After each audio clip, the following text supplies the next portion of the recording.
I 28F think a nap ruined my marriage to 30M. I don't even know what I'm doing here. Maybe I'll delete this later, but I need to get this out. I'm sitting in the dark, baby monitor next to me, and my husband is in bed, snoring like everything's fine. But everything is not fine. I feel like I'm hanging on by a thread, and today might have been the day it snapped. We've been married for less than a year, together for 6. We just had a baby 3 months ago. Our daughter is everything, sweet, beautiful, loud, but amazing. I'm a stay-at-home mom. He works from home. Which somehow means I do everything for the baby and he just sits in meetings all day and complains about being tired. And maybe if this was just about today, I could move on. But it's not. His mom made my pregnancy hell, seriously messed up stuff. Constantly talking about miscarriages and dead babies whenever he wasn't around. I told him. He said he believed me, but never actually did anything. And that set the tone for everything. When I was in the hospital after giving birth, he left to sleep at home because the couch hurt his back. I was alone. Sore, bleeding, overwhelmed, and he just left. I called him 20 times before he finally came back. When we got home, he asked me to help carry bags. I just pushed a baby out of my body, and he was annoyed I couldn't lift anything. He sleeps every night. Like actually sleeps. I'm up every hour feeding her, rocking her, trying to soothe her. I'm tired in a way that hurts. And every time he says, I'm exhausted, I want to scream. Because he's not. Not like I am. And then today. I hadn't slept since 2:30 a.m. He asked me to walk the dog. I said I physically couldn't. He rolled his eyes, huffed, and said, fine, that I could nap instead. I passed out. When I got up, he was locked in his office. Wouldn't look at me, talk to me, nothing. Hours later, I broke. I told him I hated him. That I wanted to leave. He looked stunned. And when I asked what he did all day, he said, I napped. He napped. While I was breaking, while I was falling apart, while our daughter needed me, and I needed someone, he slept. I don't know if I love him anymore. I don't know if I even like him. I just know I wanted to pack a bag and go. And honestly, that still sounds like the better option. I didn't sleep that night. He did, of course. Snored right through the sound of me quietly crying into a pillow next to him. I stared at the ceiling, thinking about what it would take to leave. Where I'd go. Who I'd call first. My mom? My sister? Would they judge me or would they just open the door? By 6 a.m. I'd packed 2 bags. One for me, one for the baby. Diapers, clothes, formula just in case. I stood there staring at them like I didn't know who I was anymore. And I didn't. Somewhere between cracked nipples and baby cries, I lost myself. I didn't recognize the woman who was okay being invisible. Around 8, he came out of the room acting like nothing had happened. No mention of last night. No, hey, are you okay? Just grabbed his coffee, checked his phone, and went straight to his office. I stood in the hallway holding our daughter, my arms aching, eyes burning, and thought, this can't be my life. So I told him. Right then. I walked into his office, holding the baby on one hip, and said, we need to talk. Now. He looked at me like I was being dramatic.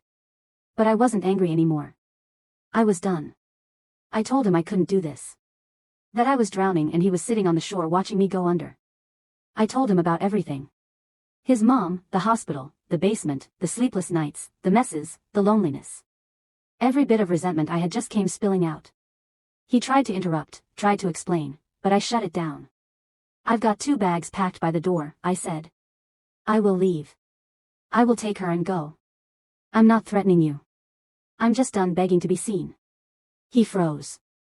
Then something in his face shifted. Like he finally heard me. And he actually listened. No defensiveness, no, but I thought, he looked devastated. And for the first time in months, I saw fear in his eyes. I'm sorry, he whispered. But it wasn't like before. This one felt heavier. Real. Then he asked what I needed. I didn't even know where to start. But I told him.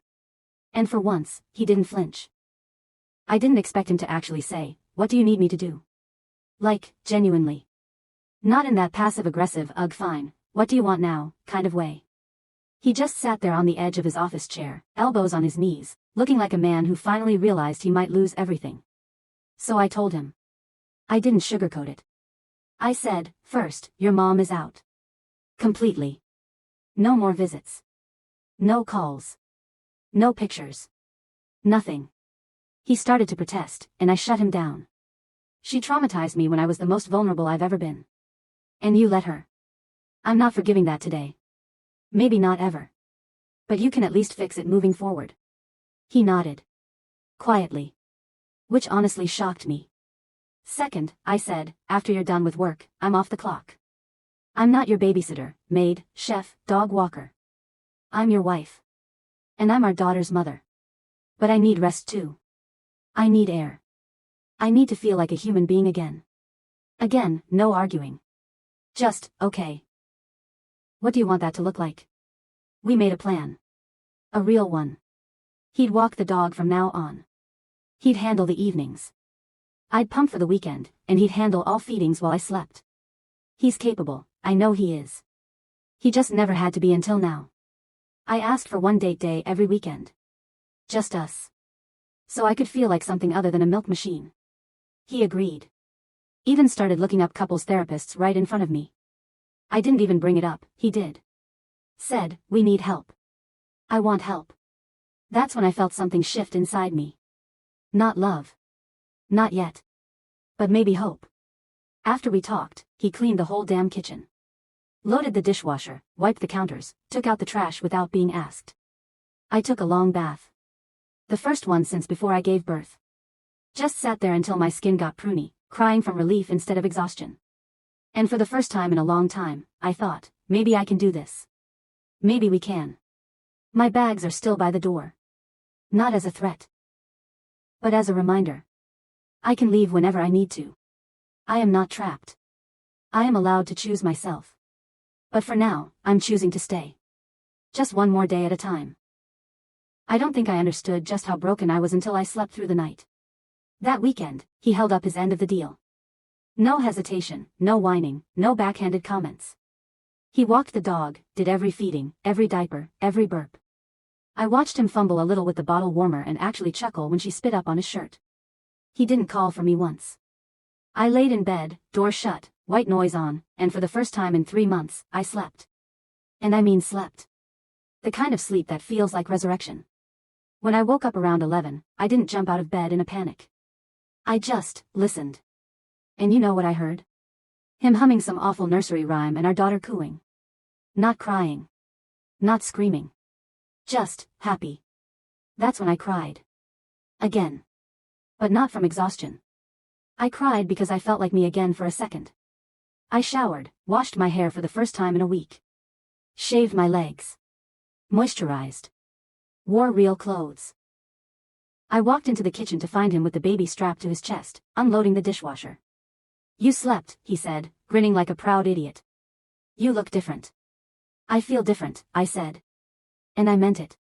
Later that night, we sat on the couch while the baby napped in her bassinet, and we talked like people again. Like adults. Like partners. He told me he hadn't realized how much he was failing me.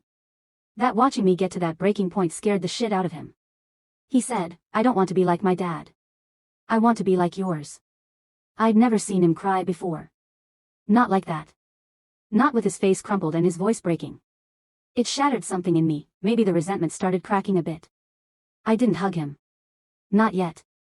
But I didn't walk away either. I'm still guarded. Still sore. But for the first time in a long time, I don't feel invisible. And I think he finally sees me too.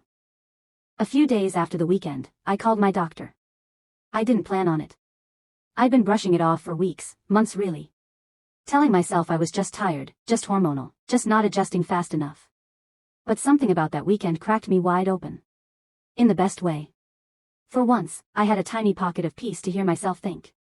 And what I heard was, this isn't just exhaustion. You're not okay. My doctor listened. Asked all the right questions. I cried through most of the appointment, which was half on Zoom with a baby screaming in the background and me apologizing like 10 times. But she didn't flinch. She said, it sounds like you're dealing with postpartum depression. Maybe some anxiety too. I knew it deep down, but hearing it out loud felt weirdly relieving. Like getting a name for the monster that's been sitting on your chest all night. She talked through treatment options. Therapy. Meds. Support. I agreed to try medication. I know there's still stigma around it, but I don't care. If a pill helps me feel like myself again, helps me laugh with my daughter instead of sob in the bathroom, I'll take it with a smile. Telling my husband was awkward. I wasn't sure how he'd react. But when I told him, he just nodded. I think that's really brave, he said. And I'm proud of you. Weird how just those few words can hit so hard. Since starting treatment, I've been slowly returning to myself. The clouds are still there, but they're thinner now. I don't snap as easily. I don't feel like a shell of a person every second of the day. I'm learning how to breathe again. He's still doing the work, too. Not perfectly. But he's showing up. I haven't had to ask twice for anything since that weekend. He handles the dog walks. He blocks his mom's number every time she tries something. He plays with our daughter like she's his whole world. I don't trust it fully yet. That'll take time. But I no longer feel like I'm parenting two children. And that alone feels like a miracle. They're still there. By the dresser. The same duffel I packed that night I nearly walked out. It's not a threat. Not a cry for attention. It's just a safety net. A quiet reminder that I have a choice. That I'm not trapped. That if things ever go back to what they were, I can go. But lately, I look at that bag less and less. It's strange how healing sneaks up on you. It's not dramatic or loud. It's slow. Subtle. It's my husband holding our daughter while I get ready in the morning. It's the dishwasher being emptied without me asking. It's a cup of tea left on the nightstand because he thought I might need it. It's a Saturday walk together where we don't talk about diapers or laundry but about music and movies like we used to. It's him finally, truly showing up. Don't get me wrong.